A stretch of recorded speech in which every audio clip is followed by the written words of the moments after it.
युवराज, शहजादा, पप्पू, न जाने बीजेपी ने कितनी उपमाएं राहुल गांधी को दी है। हालांकि कई मौकों पर खुद राहुल गांधी भी ये कहते पाए गए हैं कि हाँ मैं पप्पू हूं। खड़गे साहब का कहना है कि राहुल गांधी पप्पू नहीं है, लेकिन कोई कुछ भी कहे, राहुल गांधी इस वक्त देश में विपक्ष के नेता हैं और ऐसे नामों से उनका संबोधन ठीक नहीं। बीजेपी को भी इस बात को समझना चाहिए। हालांकि बीजेपी ने जो शब्दों का उपयोग करना कम भी किया था, लेकिन इसी बीच राहुल गांधी 3 दिन की यात्रा पर अमेरिका निकल जाते हैं। बहुत सारे मुद्दों पर बात करते हैं। हर बार की तरह बीजेपी चुनाव आयोग, लोकतंत्र को लपेटे में लेते हैं। इसी बीच एक वक्त ऐसा भी आता है जब खुद राहुल गांधी पत्रकार के सवाल के लपेटे में आ जाते हैं। सुनिए।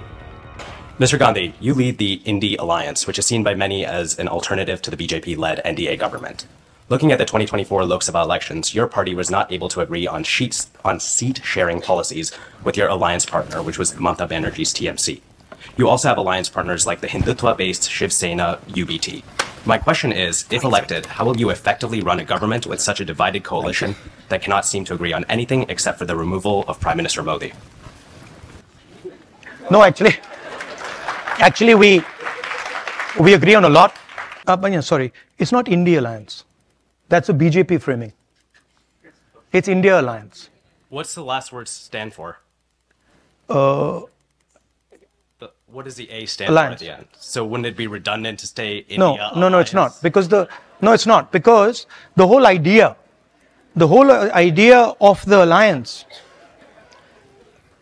was to put across to the people of India that India is being attacked.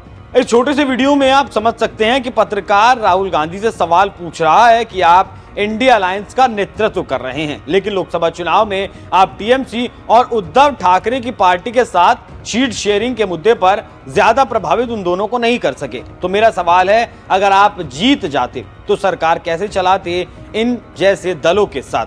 इसके जवाब में राहुल गांधी ने कहा कि हमने काफी हद तक समन्वय बना लिया था। और इसके बाद राहुल गांधी पत्रकार को सही करते हुए कहते हैं कि वो इंडिया अलायंस नहीं है बल्कि इंडिया अलायंस है, और इंडिया अलायंस जो शब्द है वो बीजेपी का गढ़ा हुआ शब्द है। तब पत्रकार लगे हाथ आखिरी ए का मतलब पूछ देता है। राहुल गांधी थोड़ा ठिठकते हैं और सोचकर कहते हैं अलायंस। तो पत्रकार कहता है कि 2 बार अलायंस कैसे हो सकता है? तब वहां बैठी जनता भी हंसने लगती है। वैसे भी इन अलायंस के ज्यादातर नेता इंडिया का पूरा नाम लेने में दिक्कत महसूस करते हैं, और वही दिक्कत राहुल गांधी को भी हुई, और राहुल गांधी को तो अमेरिका में हुई। राहुल के इस वीडियो को शेयर करते हुए पत्रकार सुशांत सिन्हा ने लिखा, राहुल गांधी को विदेशी धरती पर समझाया गया कि इंडिया अलायंस होता है, इंडिया अलायंस नहीं।